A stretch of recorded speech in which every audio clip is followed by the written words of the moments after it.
के बैकग्राउंड में बचपन से हमारे अंदर नेगेटिविटी डाली जाती है। और मैं बाय बर्थ नेगेटिव तो था ही, और मुझे जो है एक बहुत स्ट्रांग सपोर्ट आदरणीय डी कुमार सर का मिला, और डी कुमार सर ने कंधे पे हाथ रखा और मुझे प्रोत्साहित करना स्टार्ट किया। मेरे टैलेंट को, मेरी प्रतिभा को उन्होंने पहचाना और मुझे बोला कि नीरज जी आप बहुत बड़ा काम कर सकते हैं आपसे। और वो विजुअलाइजेशन कराना स्टार्ट कर दिया उन्होंने कि आज आप चाहे जिस भी गांव से बिलोंग करते हैं, जिस भी क्षेत्र से बिलोंग करते हैं, आने वाले समय में पूरा हिंदुस्तान आपको जानेगा। आपके अंदर बहुत टैलेंट है, बहुत प्रतिभा है। और इस तरह की चीजें जब वो हमारे साथ जब बातें करते थे तो मुझे बहुत अच्छा लगता था। कारण क्या है कि घर में, परिवार में, समाज में कभी भी किसी ने मेरा पीठ नहीं थपथपाया पाया, है ना, मुझे प्रोत्साहित नहीं किया, सिवाय नेगेटिव विचार देने के किसी ने कोई काम नहीं किया। तो मुझे उनका सानिध्य बहुत अच्छा लगने लगा और मैंने उनको फॉलो करने का डिसीजन किया। क्या बंदा बैंक में जॉब करता है, सेटल्ड है, अच्छी लाइफ है, उसके बाद भी ये बंदा अगर आरसीएम कर रहा है तो ये पागल आदमी नहीं, जरूर भविष्य है आरसीएम का, तब ये लगा हुआ है। इस तरह की फीलिंग थी।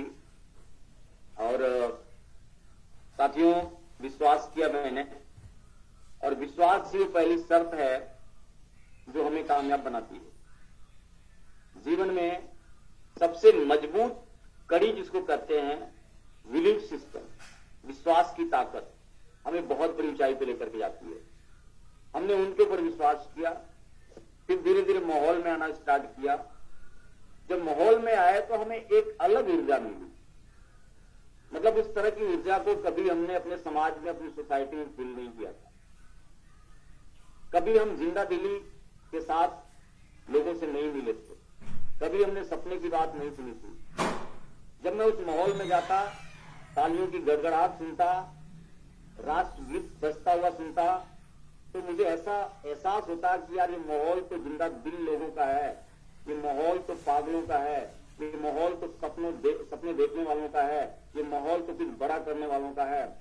और इस मंच पे जो आता तो यही बताता कि मैं पिछले 5 साल में इस मुकाम पे हूँ, इस लेवल पे हूँ, इस इनकम को मैं प्राप्त कर रहा हूँ। ये चीजें मुझे बहुत ज्यादा मोटिवेट करने लगी। और उसके बाद वहीं से जन्म हुआ मेरा, वही शुरुआत हुई मेरी। और मैं बार बार माहौल में जाता रहा। देखिए, आरसीएम में कामयाब वही व्यक्ति नहीं है जो आरसीएम ज्वाइन करके माहौल में नहीं है। 2 चीजें होती हैं। आरसीएम ज्वाइन करना बहुत इंपॉर्टेंट नहीं है कि आरसीएम में आप आते हैं, बहुत मायने नहीं रखता। आप में आरसीएम का आना बहुत मायने रखता है ना। जिस दिन आपके भीतर आरसीएम आ जाएगा तो उस दिन तूफान मच जाएगा। और मैंने जो काम किया, अपने बिलीफ सिस्टम को मजबूत करने के ऊपर काम किया। मैं हर प्रोग्राम में जाता और प्रोग्राम में डायरेक्ट जो है ना, तो सबसे बड़ा काम मैंने एक बार कमिशन करने के बाद मैंने कहीं काम किया। सर आपकी आवाज कम हो गई है।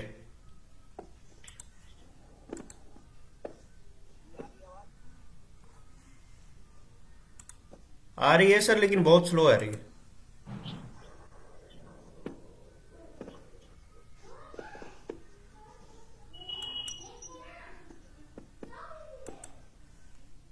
नहीं आ रही सर।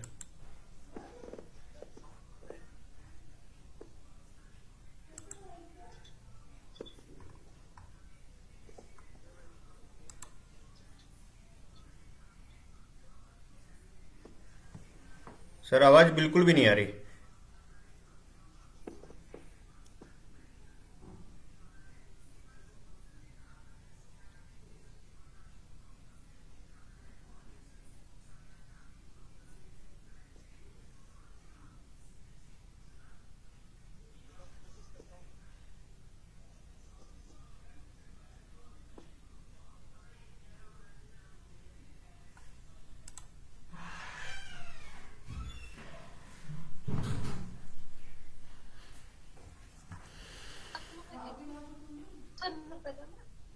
नहीं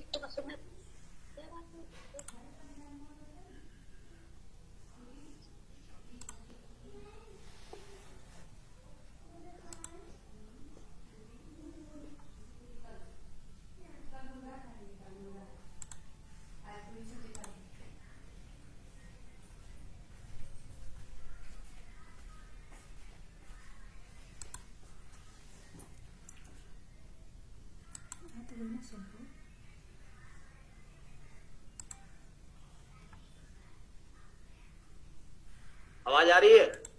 जी सर, जी सर। कोशिश किया मैंने।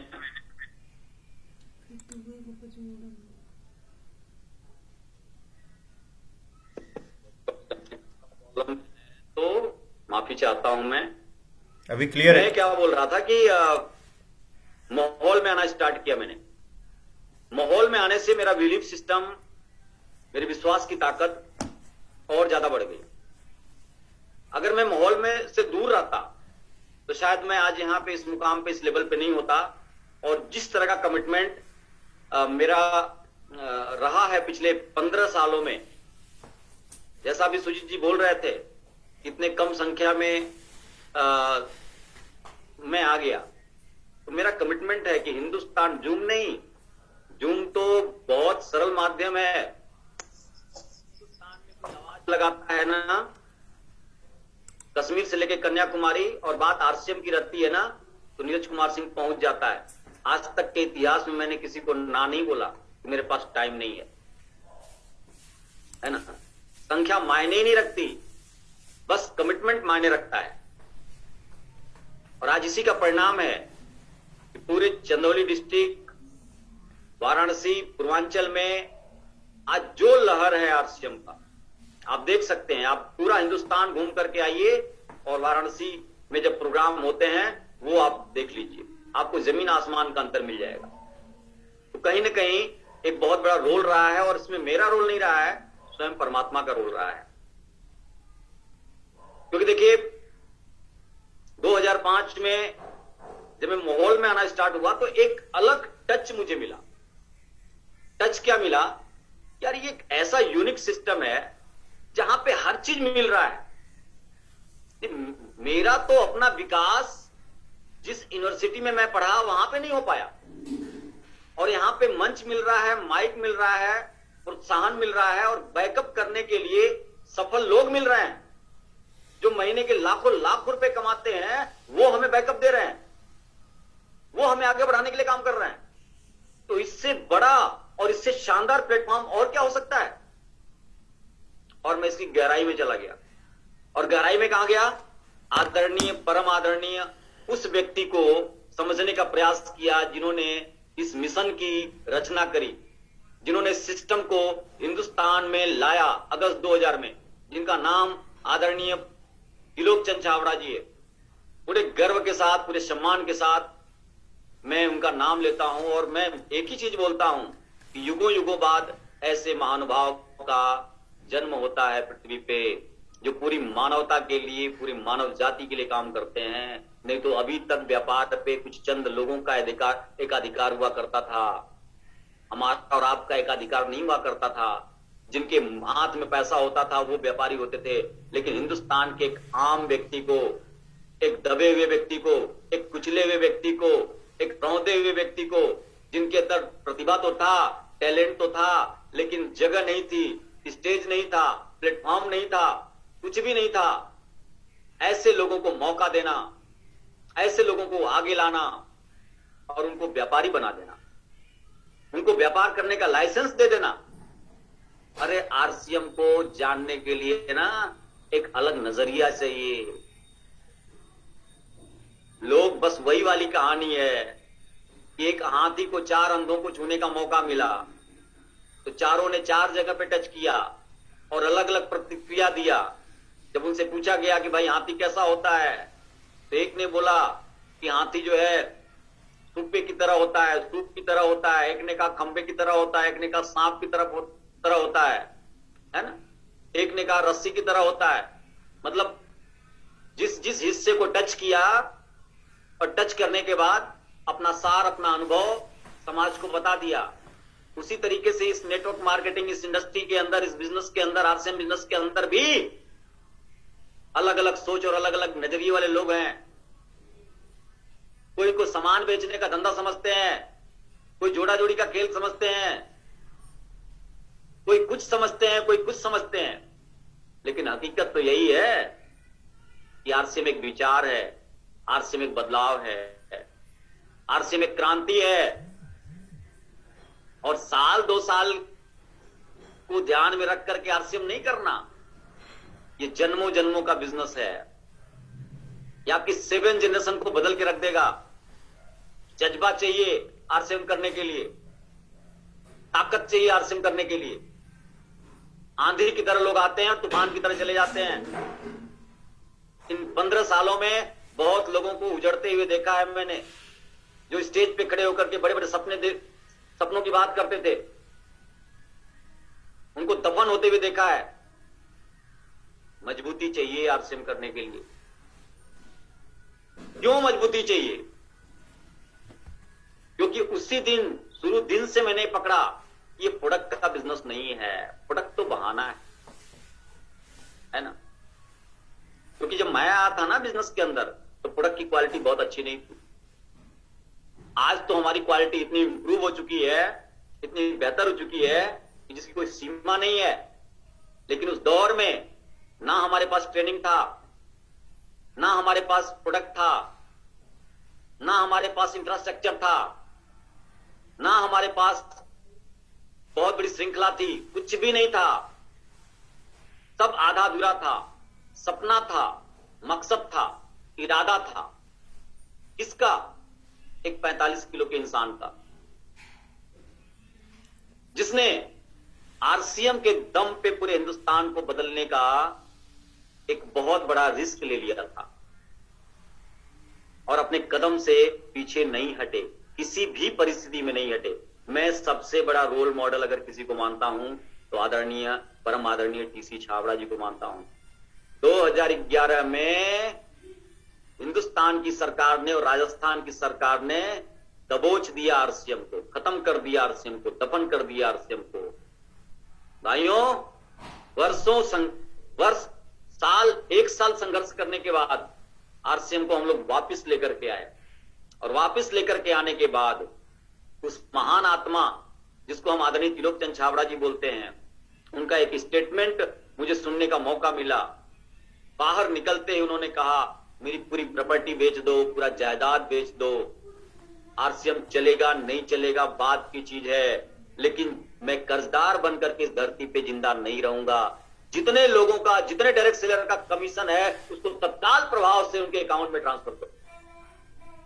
साथियों, वो दिन मुझे नहीं भूलता, उनका वो स्टेटमेंट नहीं भूलता। हम सारे लोगों के खाते में पैसे आए क्योंकि खाता फ्रीज कर दिया गया था।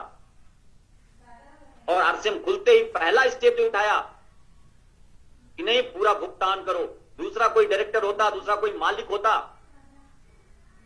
मीटिंग बुलाता, बैठाता, लोगों को बोलता इतना नुकसान हो गया है, बार्गेनिंग करता। लेकिन नहीं, नंबर 1 बात याद रख लीजिए आप कि आप कितने मजबूत संगठन में हैं और किस नेतृत्वकर्ता के साथ आप काम कर रहे हैं। दूसरी बात, आरसीएम खुलते ही पटना में प्रोग्राम हुआ। उस प्रोग्राम के अंदर आंखों से आंसू निकल गए जब आदरणीय त्रिलोक चंद छाबड़ा जी ने अपना एक स्टेटमेंट दिया।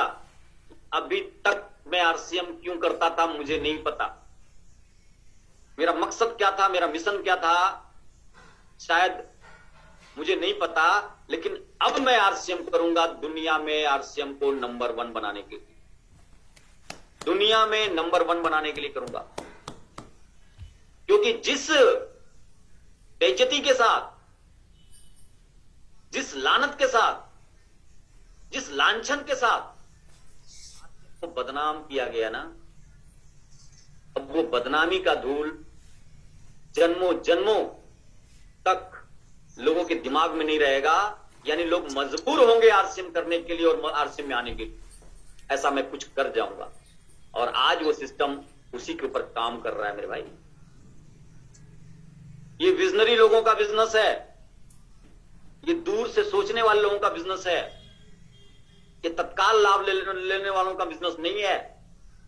यहां पे मजदूर मेंटेलिटी का व्यक्ति कामयाब नहीं होगा, यहां पे नौकर मेंटेलिटी का व्यक्ति, नौकरी करने वाला मेंटेलिटी का व्यक्ति कामयाब नहीं होगा। यहां पे ब्रॉड थिंकर और बिजनेसमैन मेंटेलिटी का व्यक्ति कामयाब होगा।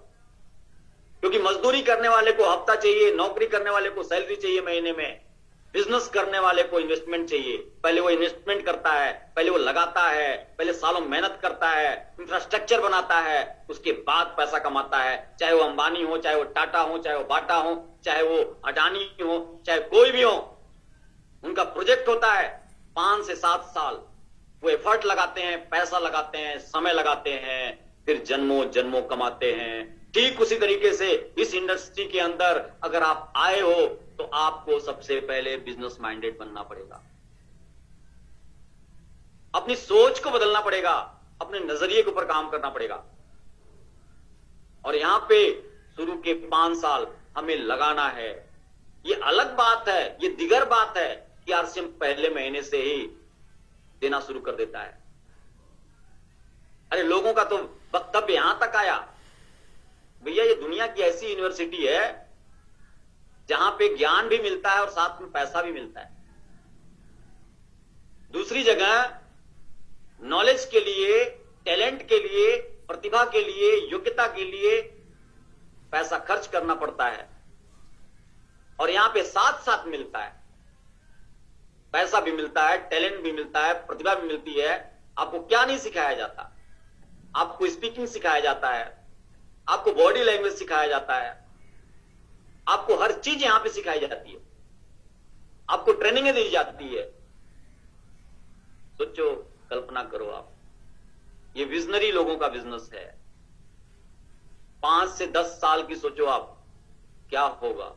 मैं सोचता आ रहा हूं, आज मुझे कितना मिलता है कोई फर्क नहीं पड़ता, आज के 5 साल बाद कितना मिलेगा बहुत बड़ा फर्क पड़ेगा।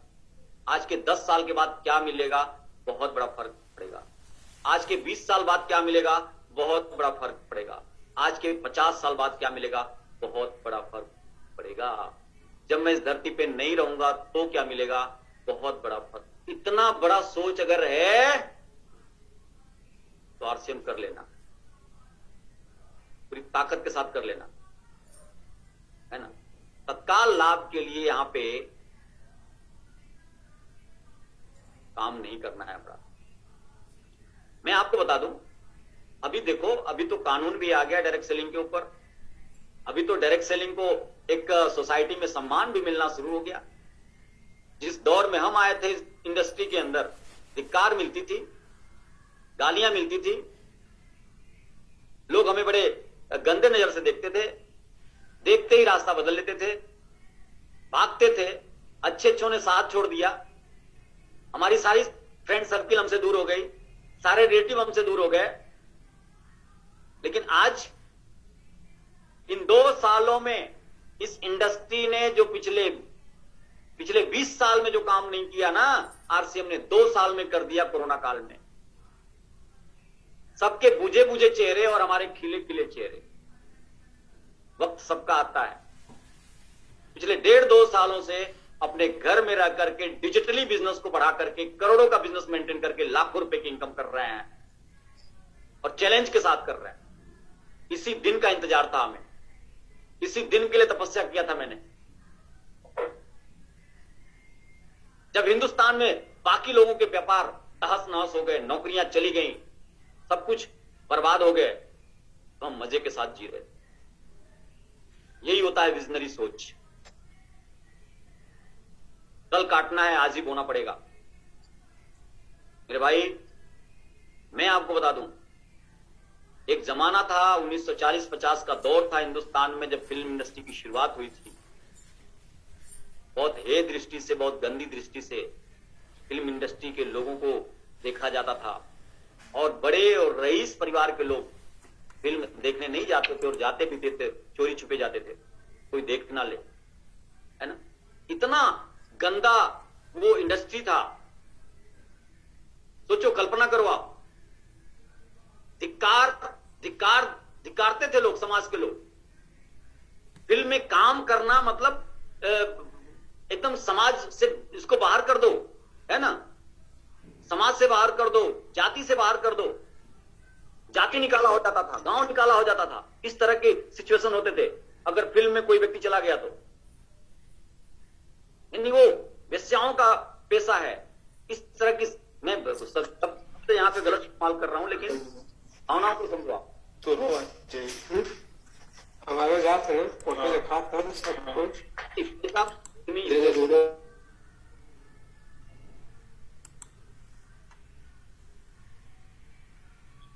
बहुत गंभीर विषय पे बात चल रही है, इसलिए प्लीज थोड़ा सा माइक को बंद करके रखिए। तो फिल्म इंडस्ट्री की शुरुआत करने वाले के पास विजन था कि 50 साल के बाद ऐसा दौर आएगा हिंदुस्तान में जब इस इंडस्ट्री में लोग काम करने के लिए तरसेंगे, हमें अपना रोल मॉडल मानेंगे, हमको छूने के लिए, हमें देखने के लिए तरस जाएंगे। इस तरह की पर्सनालिटी होगी, इस तरह का जज्बा होगा, इस तरह का दौर होगा, इस तरह का जमाना होगा हमारा। उनके पास विजन था और उन्होंने तमाम विरोधों को झेलते हुए काम किया और आज नतीजा निकल करके आया क्या? कौन परिवार, हिंदुस्तान का बड़ा से बड़ा परिवार फिल्म इंडस्ट्री में, इस फिल्म इंडस्ट्री को नहीं समझता है? कौन ऐसा व्यक्ति है जो नहीं चाहता कि हिंदुस्तान के बड़े बड़े सेलिब्रिटी के साथ हमारा भी फोटो शूट हो? इनका माइक क्यों बार बार चालू? एक बार आप सबको परमानेंट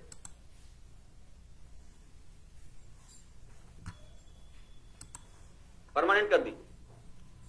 तो यही चीज इस इंडस्ट्री के साथ भी लागू होता है। इस इंडस्ट्री का जन्म अमेरिका से हुआ। हिंदुस्तान में ये इंडस्ट्री 1997 में आया। 3 साल के बाद आरसीएम का जन्म हुआ अगस्त 2000 में। 22 साल के संघर्ष के बाद अब ये नेगेटिव जोन से बाहर निकलने के लिए तैयार हो चुका है, क्योंकि कोई भी इंडस्ट्री को सबसे पहले नेगेटिव जोन को फेस करना पड़ता है। दुनिया की कोई भी इंडस्ट्री जो शुरुआत हुई है, सबसे पहले नेगेटिव जोन में उसको संघर्ष करना पड़ा है। उसी तरीके से इस इंडस्ट्री को भी संघर्ष करना पड़ा है, लेकिन 22 साल पूरा हो चुका है। अब हम फ्लाई करने के लिए तैयार हो चुके हैं। अब हम पॉजिटिव जोन में जाने के लिए तैयार हो चुके हैं। दुनिया की कोई ताकत नहीं रोक सकती। अब हमें सरकारी मान्यता भी मिल चुका है और सामाजिक मान्यता भी बहुत जल्द मिलेगा, बहुत जल्द मिलेगा। हिंदुस्तान का हर व्यक्ति चाहेगा डायरेक्ट सेलिंग में आना। हिंदुस्तान का हर गार्जियन चाहेगा अपने परिवार, अपने बेटे को डायरेक्ट सेलिंग की शिक्षा देना, क्योंकि डायरेक्ट सेलिंग की शिक्षा दुनिया की सबसे बड़ी शिक्षा है। यहां पे पता है आपको, यहां पे हमारा जो ये है ना, मानसिक ब्लूप्रिंट, इसको विकसित किया जाता है। हम जिस बैकग्राउंड से आते हैं, जिस सोच के साथ हम जन्म लेते हैं और बड़े होते हैं, हमारे अंदर छोटी चीजें डाली जाती हैं। लेकिन जब इस इंडस्ट्री में आते हैं तो बड़ी चीजें डालना स्टार्ट हो जाता है। यहां पे लाखों रुपए से नीचे की बात नहीं होती। आज लाखों रुपए भी आता है ना, तो शायद 10,000 रुपए के बराबर समझ में आता है। इतनी बड़ी सोच हो चुकी है। जो आज इस इंडस्ट्री के अंदर 20 लाख रुपए कमा रहे हैं ना, जाके पूछिए कि आप तो बहुत पैसा कमा रहे हैं, बोलेंगे यार अभी तो कहां कमा रहे हैं, अभी तो कोई कमाई नहीं है मेरी। इतना ब्रॉड थिंक हो गया उनका, इतनी बड़ी सोच हो गई उनकी।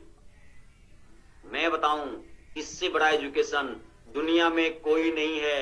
अगर आपके सोच को बड़ा कर दिया जाए तो पूरा ब्रह्मांड समा जाएगा, है ना। लेकिन बाहरी दुनिया में कोई ऐसी शिक्षा है हमारे कॉलेज में, हमारे विद्यालय में, हमारे यूनिवर्सिटी में, जो हमें बड़ी सोच पैदा करना, बिजनेस को डेवलप करना, इस तरह की शिक्षा नीति है? गोल सेटिंग करना, अपने सपने के ऊपर काम करना, इस तरह का कोई सिलेबस है? नहीं। नौकर बनना, नौकरी करना, ये सिलेबस। बस तू इतना पढ़ लिख जा कि एक अच्छा नौकर बन जा, एक अच्छी नौकरी कर ले और दाल रोटी चले, बस इतना ही है। उससे ऊपर की मत सोच, पाप लगेगा। जितना पैर उतना ही चादर फैला। यहां तक कि जो समाज के सबसे कामचोर लोग हैं वो एक से एक उदाहरण देते हैं, है ना। अजगर करे न चाकरी, पंछी करे न काम, दास कबीरा कह गए सबके दाता राम। भैया कुछ नहीं करोगे तो भी चलेगा, हाय हाय करके क्या होगा, धन कमा के क्या होगा, लेके जाओगे क्या, अरे सब यहीं रह जाएगा। मतलब ये मेंटल खुराक दे दे के हमें गरीब, हम मतलब गुट्टी जो पिलाई जा रही है ना कि जीवन भर गरीब बने रहो, बड़े सपने मत देखो। लेकिन जो यहां की शिक्षा नीति है मेरे भाई, यूनिक है, लाखों करोड़ रुपए दे करके नहीं हासिल कर पाओगे। इसलिए मैं बोलता हूं कि बड़े ईमानदारी के साथ, बड़े धैर्य के साथ, बाकी तो परमात्मा ने सिस्टम को इतना बेहतरीन बना दिया हर दृष्टिकोण से, चाहे बात प्रोडक्ट की जाए, है ना, बात कॉन्सेप्ट की जाए, बात हमारे पे आउट की जाए, तो इतना यूनिक प्लान तो पूरी दुनिया में किसी के पास नहीं है।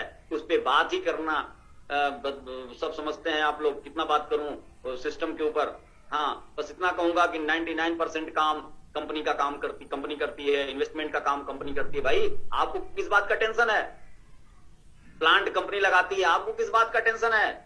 प्रोडक्ट की प्लानिंग कंपनी करती है, कौन प्रोडक्ट आना चाहिए नहीं आना चाहिए, आपको किस बात का टेंशन है? रिसर्च एंड डेवलपमेंट का काम कंपनी करती है, प्रोडक्शन का काम कंपनी करती है, टैक्स एंड लीगल मैटर को कंपनी देखती है। आप टैक्स पे नहीं करने जाते हैं। ट्रांसपोर्ट का काम कंपनी नहीं करती है, स्टाफ को सैलरी कंपनी बांटती है, मैनेजमेंट का काम कंपनी करती है, सारा काम करती है, बिजनेस कैलकुलेट कंपनी करती है, हमारे अकाउंट में पैसा ट्रांसफर कंपनी करती है, सारा काम कंपनी करती है। भाई 99% एक कंपनी हिंदुस्तान में जो हिंदुस्तान के एक आम व्यक्ति को आगे बढ़ाने के लिए, अमीर बनाने के लिए दिन रात काम कर रही है। इसलिए बोलता हूं, एक दौर आएगा इस इंडस्ट्री का, एक दौर आएगा कि जब नाचने वाले, गाने वाले, ड्रामा करने वाले, रील एक्टिंग करने वाले को अगर लोग अपना रोल मॉडल बनाते हैं, उनके जैसा बनना चाहते हैं, मैं तो शाहरुख की जैसा बनना चाहता हूं, तो मैं तो सलमान की तरह बनना चाहता हूं, है ना, इस तरह की बातें अगर आपकी आने वाली जनरेशन करती है, आपका बेटा करता है, तो लानत है। आप बेटे से पूछना कि बेटा किसके जैसा बनना चाहता है, तो बेटा बोलेगा पापा हम तो शाहरुख की तरह बनना चाहते हैं, सलमान की तरह। लानत है। अरे कुछ ऐसा कर जाओ ना कि आपका बेटा कहे कि पापा मैं तो आप ही के जैसा बनना चाहता हूं, मैं तो आप ही को फॉलो करना चाहता हूं। और ये तभी संभव हो पाएगा जब आप इस सिस्टम में लगे रहोगे। आने वाले 10 साल 20 साल के बाद जब आपकी वजह से हजारों घरों में रोशनी जलेगी, जब आप बहुतों के पालनहार बन जाओगे, जब लाखों रुपए की इनकम आपकी वजह से लोगों के घरों में जाएगा, तो लोग सर हथेली पे आपको रखेंगे। जिस रास्ते से गुजरोगे प्रोटोकॉल लग जाएगा, 10 गाड़ी आगे 10 गाड़ी पीछे, आपको कवर करके चलना मुश्किल हो जाएगा। पब्लिक तोड़ फोड़ करने के लिए सामने आ जाएगी कि भाई देखे कैसा चेहरा है जिसने लाखों करोड़ लोगों की जिंदगी बदल दी। ये लगेगा, सब कुछ होगा, क्योंकि हम रियल हीरो हैं, हम रियल हीरो हैं, वो रियल हीरो हैं।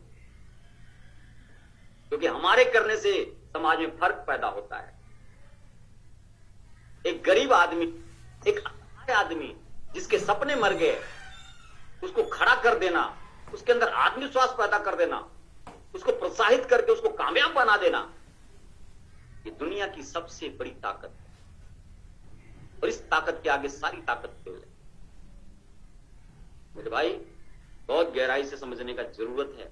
हाँ, आपको क्या करना है इस बात को समझना पड़ेगा। अगर आप अपने काम को, कंपनी अपना काम कर रही है भाई, बहुत ईमानदारी के साथ कर रही है, दिन रात कर रही है, लेकिन चेक करें क्या मैं अपना काम कर रहा हूं ईमानदारी के साथ। एक 10,000 की नौकरी करने के लिए हमें 12 घंटा काम करना पड़ता है, टाइम से ड्यूटी जाना, टाइम से घर पे आना, सारा काम चलता है। लेकिन यहां पे लाखों रुपए की संभावना है, बनती है, और युगों युगों की संभावना बनती है। क्या हम ईमानदारी से करते हैं? किसी और से नहीं पूछना, अपलाइन को दिखाने के लिए काम मत करना, अपनी अंतरात्मा को संतुष्ट कर देना। आपके भीतर जो आपकी अंतरात्मा बैठी है ना, वो संतुष्ट हो जाएगी, आप कामयाब हो जाओगे इस बिजनेस के अंदर, मैं गारंटी देता हूं। किसी को दिखाने के लिए नहीं, क्योंकि दुनिया में कोई भी व्यक्ति आपके सर पे हाथ रख करके, आपके कंधे पे हाथ रख करके आपको कामयाब नहीं बना सकता। खुद जागना होगा, खुद खड़ा होना होगा, और जिस दिन खड़े हो जाओगे ना, पूरी कायनात आपके साथ खड़ी हो जाएगी। अपलाइन की क्या हैसियत है, पूरी कायनात आपके साथ खड़ी हो जाएगी। कहते हैं मैदान का हारा हुआ व्यक्ति तो एक बार धूल पोंछ करके दोबारा खड़ा हो सकता है, लेकिन मन का हारा हुआ व्यक्ति कभी नहीं खड़ा हो, नेवर। जो मन से हार गया, मेरे भाई, आपको मन से जीतना है। तैयार हैं? Are you ready? Yes, sir. Yes sir. Yes, sir. आपको मन से लोग करते हैं अपलाइन काम नहीं करती, डाउनलाइन काम नहीं करती, जब देखो सब रोते रहते हैं, यही बहाने हैं। सर मैं क्या करूं, अपलाइन हमारे पर ध्यान ही नहीं देती, सर मैं क्या करूं, हमारी डाउनलाइन इतने लोगों को ज्वाइन कराया, काम ही नहीं करती। अरे यार, आप तो करो, आप तो करो, शिद्दत के साथ करो। पूरी कायनात अगर खड़ी नहीं हो गई तो जो कहो मैं सो हार जाऊंगा, है ना। लेकिन हाँ, उन्हीं के साथ ऐसा होता है जो अपलाइन पे आश्रित रहते हैं और डाउनलाइन के सहारे अपने गाय को हाँक, बस दो मिल जाए अच्छा वाला, है ना। हम तो गधे रहे, लेकिन हमको नेटवर्क में घोड़ा मिल जाए भागने वाला भाई, और हमारी तो किस्मत बदल जाए। तो ऐसा तो हो ही नहीं सकता, क्योंकि ऊपर वाला बैठा हुआ है ना, वो कभी नाजायज होने नहीं देता। गधे को गधा ही मिलता है और घोड़े को घोड़ा ही मिलता है ना। समझ में आ रही है तो बोलो हाँ। Yes, sir. Yes sir. Yes sir. Yes, sir. महीने की 1 तारीख को बेहतर बनाना है। नंबर 1, पहला काम, फर्स्ट डे क्लोजिंग बिजनेस की। जिस दिन आपने करना सीख लिया, आप इस बिजनेस में जंग जीत जाओ। पहला दिन महीने का बड़ा ही इंपॉर्टेंट है, और इस दिन आपको अपने बिजनेस की क्लोजिंग भी करनी है, इस दिन आपको अपने बिजनेस की प्लानिंग भी करनी है, इस दिन आपको अपने बिजनेस की काउंसलिंग भी करनी है। तीनों काम करनी है, प्लानिंग, गोल सेटिंग और काउंसलिंग और बिजनेस की क्लोजिंग। पहला दिन अगर इसको बेहतर बना दिया ना, तो पूरा महीना बेहतर जाएगा। आपको पता है ना कि लड़ाई करने वाले में जो पहला फाइट मारता है ना, वो भारी पड़ जाता है, सामने वाला चाहे कितना भी ताकतवर क्यों ना हो। सामने वाला चाहे जितना भी गब्बर शेर क्यों ना हो, अगर एक पतला सा अदना सा व्यक्ति, अगर उसके अंदर हिम्मत है और पहला फाइट मारता है, तो जीत जाता है ना। मनोवैज्ञानिक रूप से ध्वस्त कर देता है उसको। तो अगर आप अपने बिजनेस में मनोवैज्ञानिक बढ़त चाहते हैं, तो 1 तारीख को पूरी ललकार करके आप जो है अपने बिजनेस की क्लोजिंग करना सीख लो। पूरा महीना भारी जाता है कि नहीं जाता है? नंबर 1। नंबर 2 काम जो करना है, वो अपने बिजनेस में वाइटल लेवल की प्लानिंग कीजिए। जितना भी वाइटल लेवल है ना, स्टेप बाय स्टेप इसकी प्लानिंग कीजिए, क्योंकि देखिए यही सीढ़ी है ऊपर कामयाबी पे जाने की। डायरेक्ट छलांग मार करके जाने वाला व्यक्ति धराशायी हो जाता है।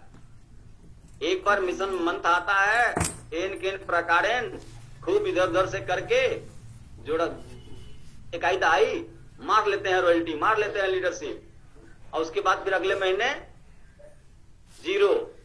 1 महीने का तो कमीशन आ गया रॉयल्टी का, लीडरशिप का, और उसके बाद फिर चाय पीने का भी पैसा नहीं रहता है।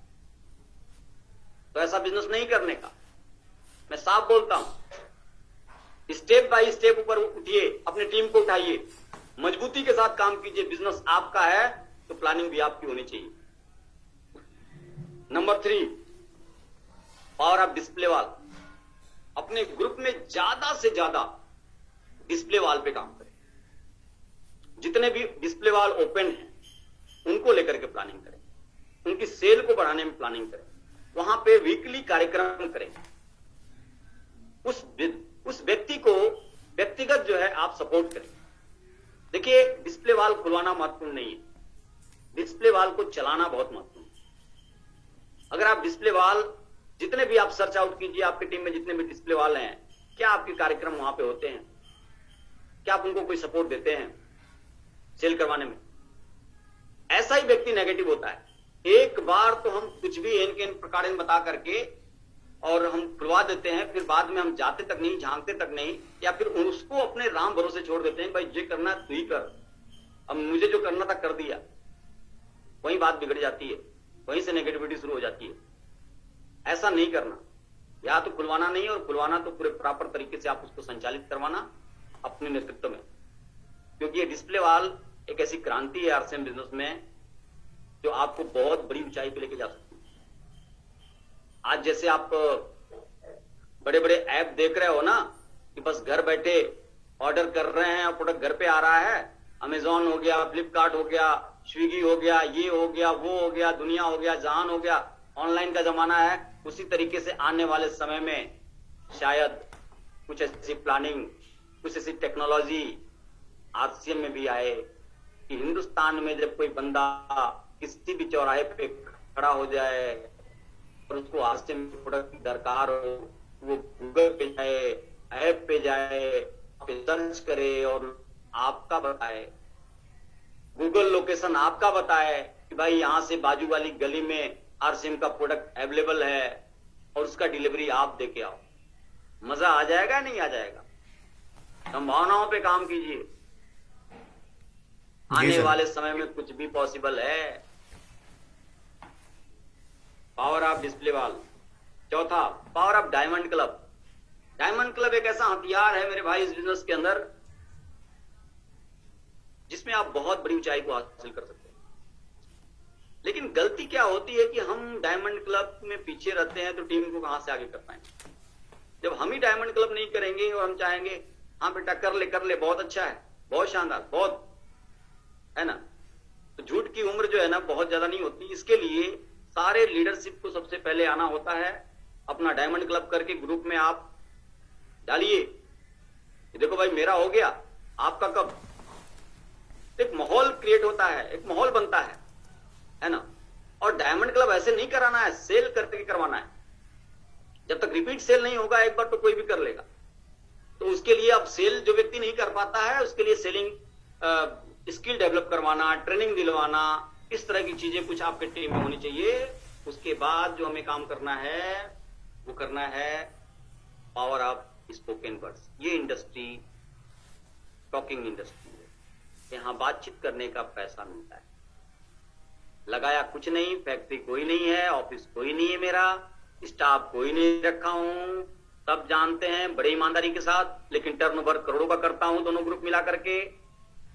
होता है, हर महीने होता है। अब करोड़ बीबी का होता है, एमआरपी लगभग 2 करोड़ के आसपास हर महीने। ये सिर्फ टॉकिंग के ऊपर, बातचीत के ऊपर। अब बातचीत में अगर मैं परफेक्ट नहीं हूं और बोलता हूं कि सर मैं तो 2 साल से लगा हूं, मैं तो 3 साल से लगा हूं, मैं तो 4 साल, तो लगे रहो ना, आगे भी लगे रहोगे आप। आपको अपनी टॉकिंग को, अपने स्पीकिंग पावर को, पावर ऑफ स्पोकन वर्ड्स को बेहतर बनाना होगा। अब जैसे मैं बोल बहुत लोग कहते हैं सर मैं आपके जैसा बोलना चाहता हूं। अरे मेरे जैसा कैसे बोल सकते हो? आप अपने जैसा ही बोल सकते हो यार, मेरे जैसा कैसे बोल? हर व्यक्ति की अपनी मौलिकता होती है, अपनापन होता है। मुझे कोई बोलता हुआ देखता है तो बोलता है सर मैं आपके जैसा बोलना चाहता हूं। तो भैया मैंने क्या किया पहले ये तो समझो। मैंने शुरुआती दौर में एक दिन में 3-3, 4-4 होम मीटिंगें लगातार की हैं और 5 साल की हैं। मैं कभी बैठ के बात नहीं किया टेबल पे 1 प्लान किसी को नहीं दिखाया। 2-4 आदमी भी थे तो सीधे लगाता था दरवाजे पे या कहीं पे कुट्टी में, क्या लगाता था? बोर्ड लगाता था, प्लान दिखाता था। वहां पे बॉडी लैंग्वेज काम करती थी, वहां पे सारी। तो मैंने अपने आप को डेवलप किया, अपने अपने स्पीकिंग पावर को बढ़ाया। अब आप प्रेजेंटेशन प्लान का प्रेजेंटेशन ही नहीं दे पाओगे तो सामने वाला व्यक्ति कन्विंस कैसे होगा भाई? अच्छा, कुछ लोग तरीका नहीं है, ये पूरा टेक्निक का बिजनेस है और टेक्निक का इस्तेमाल नहीं करते हैं, हार्ड वर्क करते हैं। अरे सर, आज मैं पूरा दिन भर काम किया हूं सर, पूरे महीने काम करता हूं सर, रिजल्ट 0। तो भैया रीचेक करो, बैठो अपलाइन के साथ, कहां पे क्या गलती हो रही है। काम तो आप कर रहे हो, नो डाउट, लेकिन काम रिजल्ट ओरिएंटेड नहीं हो रहा है। तो सेल की 4 चीजों को याद रखना। आप सेलिंग इंडस्ट्री में है, 4 चीजों को याद रखना है कि सबसे पहले बर्फ पिघलाना होता है। जब आप किसी के पास जाते हैं तो जाते ही क्या करते हैं? अपना काम शुरू कर देते हैं।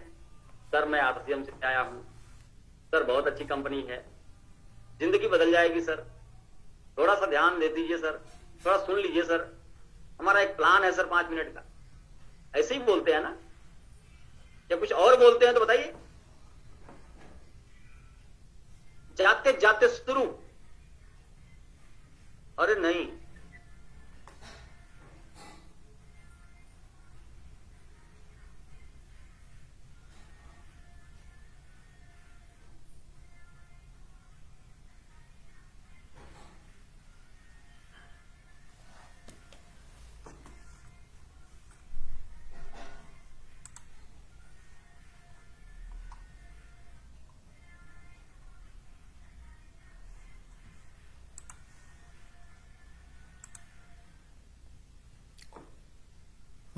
आवाज नहीं आ रही सर।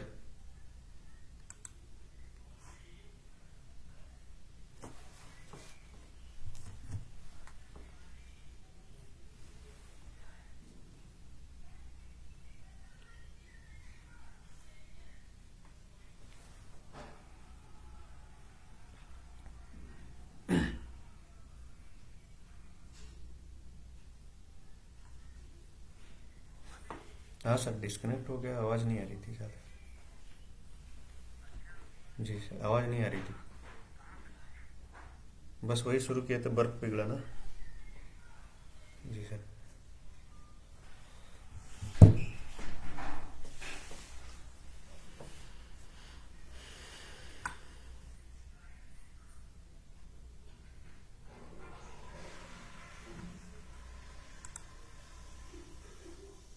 बस सर का डिस्कनेक्ट हो गया था थोड़ा सा। आ रहे हैं सर आगे। चलिए मोबाइल से। तो बर्फ पिघलाना, तो बर्फ पिघलाने का मतलब क्या होता है? सामने वाले को जानिए, समझिए। हर व्यक्ति के अंदर दुखड़ा होता है, दुख होता है, तकलीफें होती हैं, है ना? हम सामने वाले को समझते नहीं, जानते नहीं और अपनी बात रखना शुरू कर देते हैं, वहीं पे मामला बिगड़ जाता है। तो बर्फ पिघलाना इन द सेंस ये हुआ कि सामने वाले को पूरी गहराई के साथ जानिए, समझिए, उसकी जरूरत क्या है, उसकी नीड क्या है, उसके अनुरूप बात कीजिए, तब तो बात बनेगी, अदरवाइज बात नहीं बनेगी। पहला काम होता है बर्फ पिघलाना। दूसरा काम होता है सही बटन खोजना।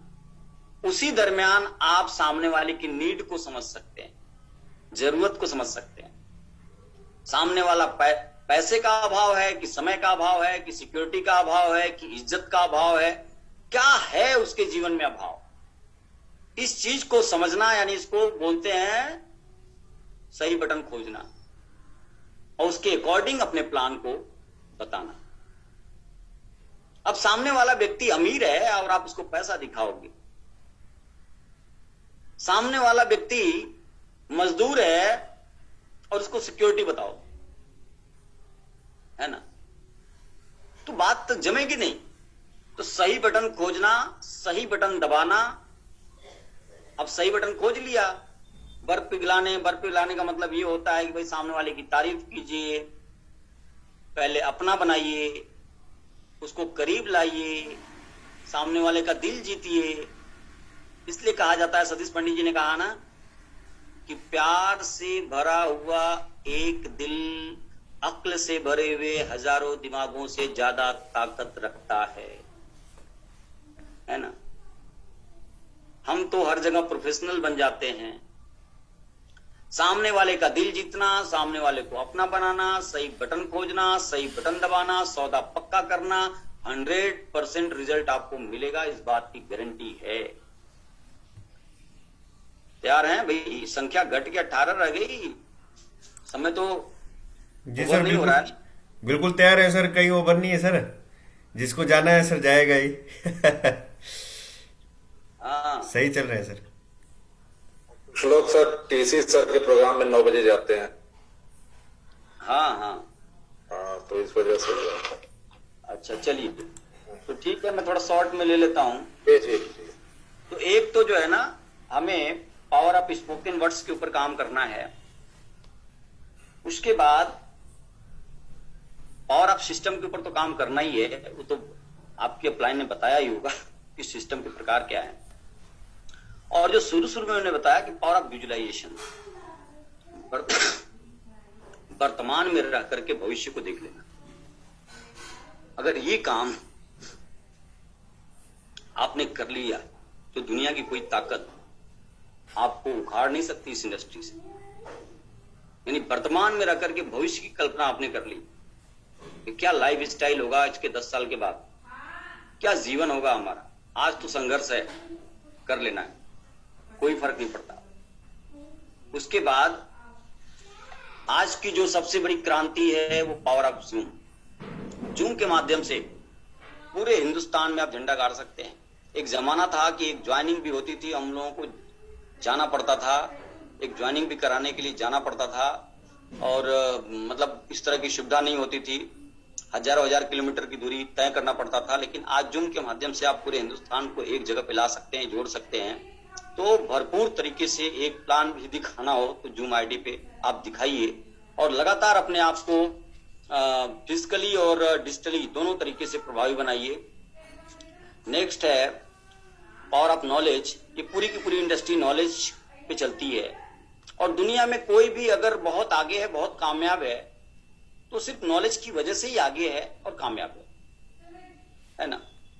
हमसे जो ज्यादा पैसा कमाता है, हमसे जिसकी बेहतर लाइफ स्टाइल है, जो कुछ भी है, नॉलेज की वजह से। तो हमें भी इस इंडस्ट्री में पूरा सीखने के ऊपर काम करना है। सीखने का कोई भी मौका हमें जाया नहीं करना है ना। बात चाहे डिजिटल हो, बात चाहे फिजिकल हो, बात चाहे कोर्सेस करने की हो। अभी जो न्यूट्रीचार्ज ने एडवांस कोर्सेज लॉन्च किया है ना, ट्रेनिंग आप लीजिए। मतलब जहां से भी आपको जरूरत पड़े, आप अपने स्किल को बढ़ाने के लिए, अपने नॉलेज को बढ़ाने के लिए, अपने आप को तैयार करने के लिए काम कीजिए, और यही चीज आपको औरों से अलग कर देगी, बाकी कुछ नहीं। हाड़ मांस दिल गुर्दा फेफड़ा सब एक है, सिर्फ नॉलेज की वजह से इंसान अलग हो जाता है ना। गरीब में अमीर में फर्क क्या होता है? सिर्फ नॉलेज का फर्क होता है, बाकी कुछ नहीं होता है। Power of upline. इस बिजनेस के अंदर एक प्लस पॉइंट क्या है कि आपको बैकअप करने के लिए आपके पास सफल अपलाइन है, और सब अपलाइन का फोकस लाइन आपके पास रहे, अपलाइन के करीब में आप रहें, अपलाइन की गोद में आप रहें। इसके लिए आपको अपलाइन का रिगार्ड करना, अपलाइन को खुश करने के लिए जो भी कार्य करना पड़े उस कार्य को पूरी शिद्दत के साथ करना चाहिए। आपकी अपलाइन आपसे नाराज नहीं होनी चाहिए, है ना। देखिए, मेरा ऐसा मानना है कि प्रॉपर एक फोकस पे चलता है बिजनेस। जहां पे अपलाइन का फोकस होता है, बिजनेस ऑटोमेटिक बढ़ता ही बढ़ता है ना। और जहां फोकस घूम जाता है ना, तो बिजनेस होता तो है जरूर, लेकिन थोड़ा मेहनत करना पड़ता है, ज्यादा वक्त लगता है। और अपलाइन के पास अनुभव भी है, अपलाइन के पास लेवल भी है, अपलाइन के पास इनकम भी है, अपलाइन के पास सब कुछ है। अगर आपकी अपलाइन आपके साथ है तो फिर डरने की क्या बात है, फिर तो आपका बिजनेस बढ़ेगा। तो इसलिए आप अपने अपलाइन को अपने फोकस लाइन में रखिए, फोकस लाइट में रखिए, मैं ऐसा कह रहा हूं। उसके बाद पावर ऑफ डेली वर्किंग। इस इंडस्ट्री के अंदर रुक रुक के काम करने वाले कभी कामयाब नहीं होते। इस इंडस्ट्री के अंदर लगातार काम करने वाले कामयाब होते हैं, क्योंकि इस इंडस्ट्री के अंदर दो ही चीज होती है, या तो आगे बढ़ो या तो पीछे जाओ। बीच में एक जगह पे एक लेवल पे ठहरने का कोई रास्ता नहीं होता, बहुत खतरनाक होता है। आगे बढ़ना हमारी मजबूरी होती है, इसलिए हमें लगातार चलना होगा और लगातार चलने के लिए चींटी से हमें प्रेरणा लेनी होगी। चींटी एक ऐसी नन्ही सी जीव है जो लगातार चलती है, दुनिया की कोई भी आंधी और तूफान उसको हिला नहीं पाती है ना। इसलिए इस बिजनेस के अंदर आपको पावर ऑफ डेली वर्किंग के ऊपर काम करना होगा और उसके बाद नेक्स्ट और लास्ट है power of STP, show the plan, क्योंकि प्लान से बिजनेस होता है। सिर्फ ट्रेनिंगें करेंगे, सिर्फ बातें करेंगे, सिर्फ अपलाइन से ज्ञान लेंगे, सब कुछ करेंगे, लेकिन फील्ड में जाके प्लान नहीं दिखाएंगे। क्यों नहीं दिखाएंगे? क्योंकि अभी डेयर नहीं है, साहस नहीं है लोगों का ना सुनने का, रिजेक्शन झेलने का, कमेंट सुनने का। इसकी वजह से बहुत सारे लोग आरसीए में टिके तो हैं लेकिन काम नहीं करते। वो समय पे टाई पहन करके प्रोग्राम में आ जाएंगे, हर प्रोग्राम को बड़े शिद्दत के साथ सीखेंगे और इस संभावना में रहेंगे कि आज नहीं तो कल मेरा भी होगा ना। नहीं, हथियार बनाना पड़ेगा प्लान को, रिजेक्शन झेलना पड़ेगा, लोगों की ना सुनना पड़ेगा। और ये काम अगर आपने लगातार लगातार लगातार कर दिया तो आपकी स्किल पावर तो बढ़ेगी ही बढ़ेगी। रिजेक्शन झेल करके सवालों के जवाब देने के मास्टर तो आप बनी जाओगे। उसके बाद आपके अंदर डेयर पैदा होगा, साहस पैदा होगा और पूरा हिंदुस्तान आपके नेटवर्क में होगा। एक जज्बा होना चाहिए। जब आप अपने कमरे में, जहां पे आपका बेडरूम है, सामने हिंदुस्तान का नक्शा लगाइए और एक जज्बा पालिए कि हिंदुस्तान के हर प्रदेश में, हिंदुस्तान के हर डिस्ट्रिक्ट में मेरा नेटवर्क होना चाहिए। उसके लिए आपको पावर ऑफ एसटीपी पे आना होगा, शो द प्लान पे आना होगा और इसको बहुत ही शिद्दत के साथ करना होगा। तो साथियों, थोड़ा नेटवर्क इश्यू की वजह से थोड़ा बीच में रुकावट आया, इसके लिए माफी चाहता हूं। बातें बहुत हैं लेकिन समय इजाजत नहीं देता, क्योंकि अपनी बात लगभग 1 घंटे में रखनी होती है। फिर मौका मिलेगा तो मैं जरूर आप लोगों के बीच में आऊंगा। इन्हीं बातों के साथ नमस्कार, जय श्री राम, थैंक्स, आभार। मेरी बात यहाँ पे पूर्ण होती है। धन्यवाद सर। हम सभी अपने को अनम्यूट करके सर के लिए एक जोरदार सम्मानजनक तालियों से सर का स्वागत करें। शानदार सर, शानदार शानदार सर, बहुत धन्यवाद सर, धन्यवाद सर। सर ने हमें, हम सभी को जो ज्ञानार्जन कराया उसके लिए हम सब कितना भी धन्यवाद दें वो कम है। और हम सभी लोगों की तरफ से सर को आश्वासन देने से तो कोई फायदा नहीं है। हम अपने अंदर ही अपने आप को वो बात, अपने अंतरात्मा को, अपने दिल दिमाग को दोहराएं कि सर ने जो आज कहा है उस पे हम चल के दिखाएं। यही सर के लिए बहुत बड़ी चीज होगी और वो अपने लिए भी बहुत बड़ी चीज होगी। और हम खुद को ही बना लें, यही बहुत सर का आना ये इतने में ही सफल हो जाएगा कि सर आज जिस जगह पे हैं उस जगह पे जाने के लिए स्टेप बाय स्टेप कई फैक्टर है, कई पड़ाव हैं। हम जहां पे भी हैं वहीं से आगे देखना शुरू करें और हर महीने उस रिकॉर्ड को तोड़ते हुए, अपने रिकॉर्ड को तोड़ते हुए हम आगे बढ़ते रहें तो सर के आने का सही मकसद पूरा हो पाएगा।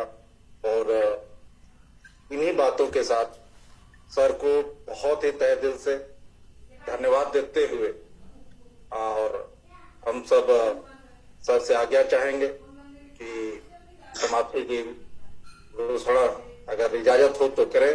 और फिर हम उम्मीद करते हैं कि सर का आशीर्वाद जैसा उन्होंने कहा भी, तो हम जरूर एक मानसिक रूप से संख्या बल दिमाग में जरूर रहता है कि उसको बढ़ाते हुए ताकि ज्यादा से ज्यादा लोग सीख पाए, यही एक मेन कारण होता है। उसको बढ़ा करके फिर सर से हम लोग संपर्क करेंगे और सर को फिर दोबारा से इन्वाइट करेंगे। बहुत बहुत धन्यवाद सर और हम सभी की तरफ से धन्यवाद सर, धन्यवाद सर। जय श्री राम सर। सभी साथी एक बार फिर सर को जय श्री राम करके दिखाएंगे। सभी साथी अनम्यूट कर लें अपने आप को।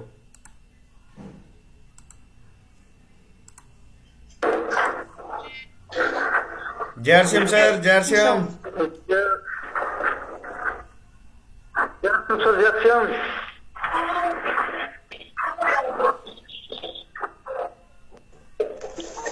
चलिए ठीक सर।